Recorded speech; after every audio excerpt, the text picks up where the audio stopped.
বা অসীম সরকার আজকের মানুষকে ভুল বোঝাচ্ছে তা তো নয়। এটা মানুষের কাছে কোনো নতুন খবর নয়, এটা অনেক পুরনো খবর। অসীম সরকার, শুভেন্দু অধিকারী এবং আমরা জানি শান্তনু ঠাকুর, হ্যাঁ, এনারা কিন্তু মাঠে ময়দানে নেমে পড়েছে মানুষকে ভুল বোঝানোর জন্য। বিজেপি অ্যাকচুয়ালি চাইছে বাংলাকে দখল করার জন্য, এবার দালালদের তৈরি করে রেখেছে অসীম সরকার, শুভেন্দু অধিকারী, শান্তনু ঠাকুর। আমি এখানে আর একজন নাম জড়িয়ে দিতে চাই, নওশাদ সিদ্দিকী। শুভেন্দু অধিকারী বলছেন 1 কোটি রোহিঙ্গা ধরার জন্য এসআইআর করা হচ্ছে, আবার শান্তনু ঠাকুর বলেছেন যে মুসলমানদের বিপদ আছে, এদের কোনো বিপদ নেই। তারপর আর একটা কী নাম বললেন, অসীম সরকার, সেও বলছে যে ওদের উদ্দেশ্য হলো যে মুসলমানদের ভয়, এদের কোনো ভয় নেই, এরা সিএর মাধ্যমে সব নাগরিকত্ব পেয়ে যাবে। অসীম সরকার তিনি ফেসবুকে দাবি করছেন যে নাগরিকত্ব দেওয়া হচ্ছে এবং তিনি তার ফেসবুক পোস্ট করছেন সেই বিষয়ে। এখন পর্যন্ত সেরকম কোনো হেয়ারিং আসেনি, সিএ তাদের অ্যাপ্রুভ করেনি, তার আগেই উনি এরকম পোস্ট করছেন। কি বলবেন? দেখুন, অসীম সরকার যেটা করছেন একদম, দেখুন বিজেপির এজেন্ডাকে কারা সাকসেস করতে চাইছে এটা তো নতুন কোনো কথা নয়। এটা অসীম সরকার, শুভেন্দু অধিকারী এবং আমরা জানি শান্তনু ঠাকুর, হ্যাঁ, এনারা কিন্তু মাঠে ময়দানে নেমে পড়েছে মানুষকে ভুল বোঝানোর জন্য।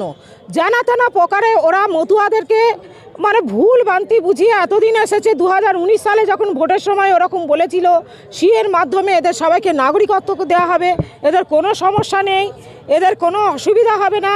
অর্থাৎ এখানে কি আবার শুভেন্দু অধিকারী কী বলছেন যে এখানে যাদেরকে ধরা হবে তারা হচ্ছে রোহিঙ্গা।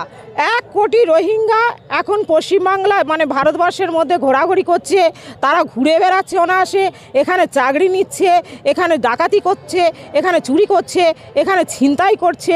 তাই এই দৃষ্টিভঙ্গি ঘোরানোর জন্য ওরা এই এনআরসি করার জন্য এবং মানুষের বিপদে ফেলার জন্য, বিজেপির এজেন্ডাকে কার্যকর করার জন্য, ওদের মানুষের দৃষ্টিভঙ্গি ঘোরানোর জন্য যত রকম মিথ্যা কথা আছে সব কিছু ওরা বলছে, আগে থেকে বলছে।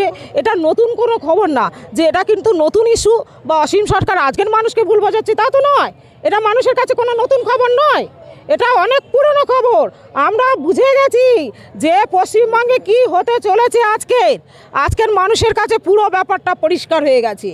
একবার তো সবাই বলেছিল যখন দামাল বাংলা ছাড়া আজকের পশ্চিমবঙ্গে কারা লড়াই করছে, কারা লড়াইটা দিচ্ছে।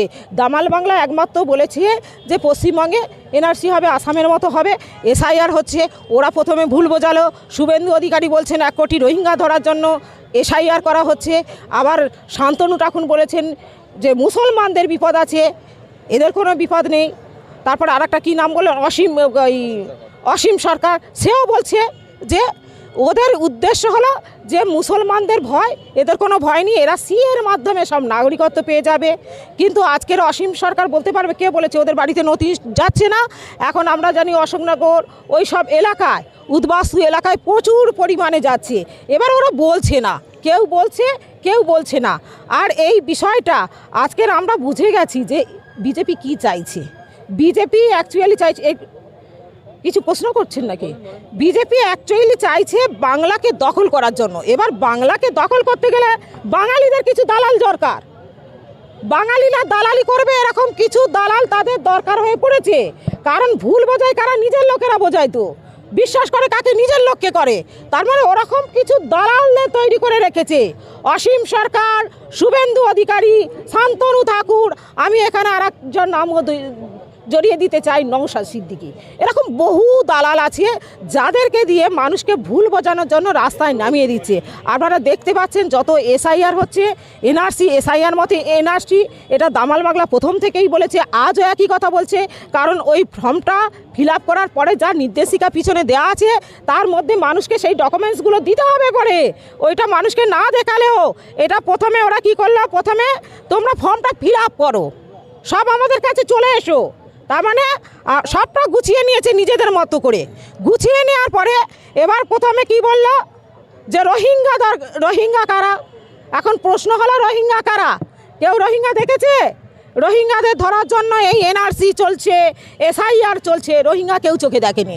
রোহিঙ্গা মানে আমি আপনি প্রত্যেকেই রোহিঙ্গা।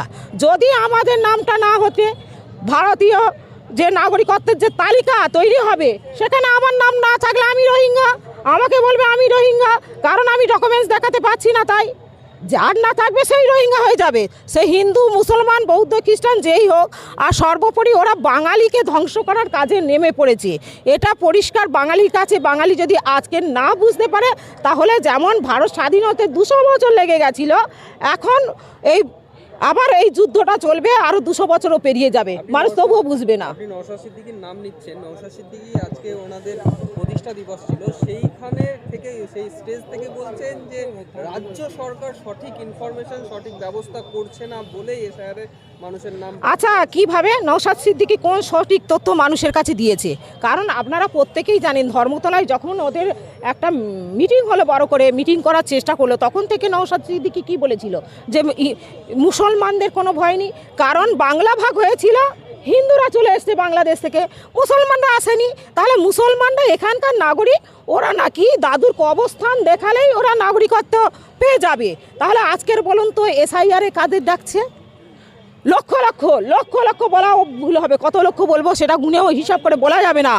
প্রত্যেক বাড়ি বাড়ি আমার চেনা জানা, আমার নিজের সেন্টার আছে উৎকর্ষ বাংলা, আমার ট্রেনারের তার ফ্যামিলি সবাইকে, তার নাম হচ্ছে সুমাইয়া খাতুন, তার ফ্যামিলি, তার স্বামী থেকে শুরু করে তার বাবা মায়ের, তারা 4 ভাই বোনে, তাদেরকে বলা হচ্ছে তারা নাকি 6 ভাই বোন।